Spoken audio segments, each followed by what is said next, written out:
દરેક ભક્તોને મારા હર હર મહાદેવ. આવો, ગોવર્ધન મંડળમાં ભક્તોનું સ્વાગત છે. પવિત્ર શ્રાવણ માસમાં આપણે ખૂબ જ ભાવથી ભોળાનાથની ભક્તિ કરી છે. ભોળાનાથ કૈલાસના વાસી છે અને આપણે જાણીએ છીએ કે ભગવાન ભોળાનાથની લીલા અપરંપાર છે. તેમણે કૈલાસ ધામની પણ ઉપર એક એવી નગરી છે જેનું નામ છે અલકાપુરી. પ્રભુએ આ અલકાપુરી નગરીની રચના એમના પણ ઉપરના સ્થાન પર કરી છે. અલકાપુરીના રાજા એવા કુબેર ભગવાન છે.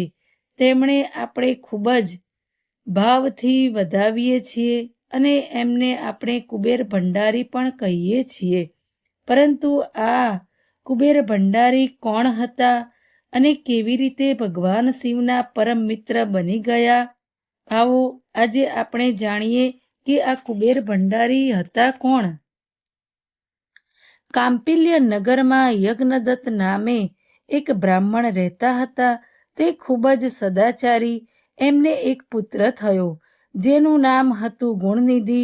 તે બહુ જ મોટો દુરાચારી અને જુગારી થઈ ગયો.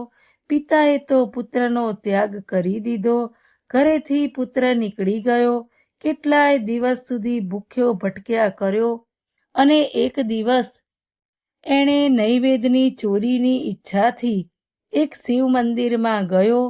ત્યાં તેણે પોતાના વસ્ત્ર સળગાવીને અંધારું હતું તો અજવાળું કર્યું અને જાણે કે એના દ્વાર ભગવાન શિવના માટે દીપદાન થઈ ગયું.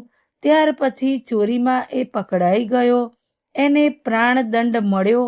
પોતાના કુકર્મના કારણે યમદૂતો દ્વારા બાંધવામાં આવ્યો. એટલામાં જ ભગવાન શંકરના પાર્ષદો ત્યાં આવી પહોંચ્યા અને એમણે એને બંધનમાંથી મુક્ત કરાવી દીધો. શિવગણોના સંગથી એનું હૃદય શુદ્ધ થઈ ગયું. એની સાથે તત્કાળ શિવલોકમાં ચાલ્યો ગયો. ત્યાં બધા જ દિવ્ય ભોગોનો ઉપભોગ થયો. ઉમા મહેશ્વરનું સેવન કરીને કાલાંતરમાં તે કાલિંગ રાજ અરિમદનો પુત્ર થયો. ત્યાં એનું નામ દમ હતું. તે નિરંતર ભગવાન શિવની સેવામાં લાગ્યો રહ્યો. બાળક હોવા છતાં પણ બીજા બાળકો સાથે શિવનું ભજન કર્યા કરતો હતો. તે જ્યારે ક્રમશઃ યુવા અવસ્થાને પ્રાપ્ત થયો ત્યારે પિતાના પરલોક ગમન પછી રાજ સિંહાસન પર બેઠો. રાજા દમ ખૂબ જ પ્રસન્નતાપૂર્વક ચારે બાજુ શિવ ધર્મનો પ્રચાર કરવા લાગ્યો. ભૂપાલ દમનું દમન કરવું બીજા માટે તો સર્વથા કઠિન હતું. હે બ્રાહ્મણ, સમસ્ત શિવાલયોમાં દીપદાન કર્યા સિવાય એ બીજા કોઈ ધર્મને જાણતો ન હતો. એમણે પોતાના રાજ્યમાં રહેનારા સમસ્ત ગ્રામ અધ્યક્ષોને બોલાવીને આજ્ઞા આપી કે શિવ મંદિરમાં દીપદાન કરવું સૌના માટે ફરજિયાત છે.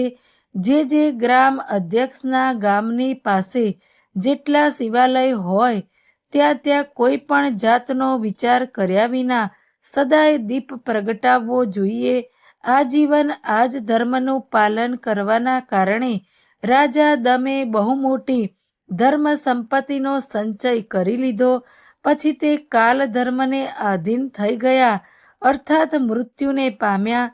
દીપદાનની વાસનાથી યુક્ત હોવાના કારણે એમણે શિવાલયમાં ઘણા દીપ પ્રગટાવ્યા અને લોકો પાસે પણ પ્રગટાવ્યા અને એના ફળ સ્વરૂપે જન્મ જન્માંતરમાં તે રત્નમય દીપોની પ્રભાનો આશ્રય થઈને અલકાપુરીના સ્વામી બની ગયા. આ રીતે ભગવાન શિવ માટે કરેલું થોડું પણ પૂજન અથવા તો આરાધના સમય અનુસાર મહાન ફળ આપે છે. એવું જાણીએ કે સુખની ઈચ્છા રાખનારા લોકોએ શિવનું ભજન અવશ્ય કરવું જોઈએ. મારા ભોળાનાથનું થોડું પણ કરેલું કાર્ય મહાન ફળ આપનાર છે. ભગવાન ભોળાનાથ દેવોના પણ દેવ છે અને થોડું પણ કરેલું ભગવાન અતિશય ફળ આપી અને ભક્તોના હૃદયમાં મહાન સ્થાન મેળવ્યું છે. એવા મારા ભોળાનાથને ખૂબ ખૂબ વંદન છે. અસ્તુ.